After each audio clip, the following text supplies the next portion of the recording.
नमस्कार दोस्तों, बता दें कि ये झगड़ा झगड़ा जो गाना है खेसारी लाल यादव का तो तहलका ही मचा रहा है। भोजपुरी इंडस्ट्री में झगड़ा ही करा दे रहा है दोस्तों। इसी पे आया है एक खेसरिया झरता खेसरिया ए राजा जी प्रमोद प्रेमी यादव का, उसी पे विवाद चल रहा है भोजपुरी इंडस्ट्री में।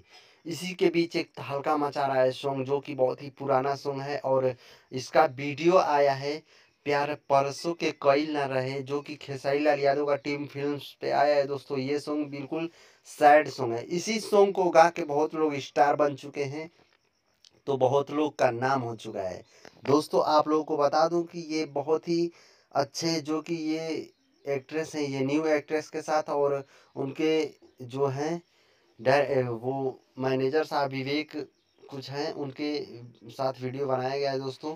सोनू पांडे के साथ वीडियो बनाया गया है प्यार परसों के कईल ना रहे। और इसी के विवाद के बीच आ रहे हैं प्रमोद प्रेमी यादव जी, जो कि अपना कुछ तहलका न्यू तहलका मचा रहे हैं कि झड़ता खेसरिया ए राजा जी, आप लोग समझ सकते हैं।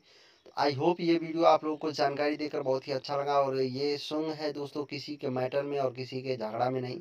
खेसारी एक अनाज का नाम होता है, उसी को लेकर प्रमोद प्रेमी यादव झोलक झाल पे गए हैं। तो वीडियो अच्छा लगा तो लाइक शेयर सब्सक्राइब कीजिए। बहुत बहुत धन्यवाद वीडियो देखने के लिए, और चैनल को जरूर सब्सक्राइब करके नोटिफिकेशन ऑन कर दीजिए। आपका प्यार बहुत मिल रहा है, धन्यवाद।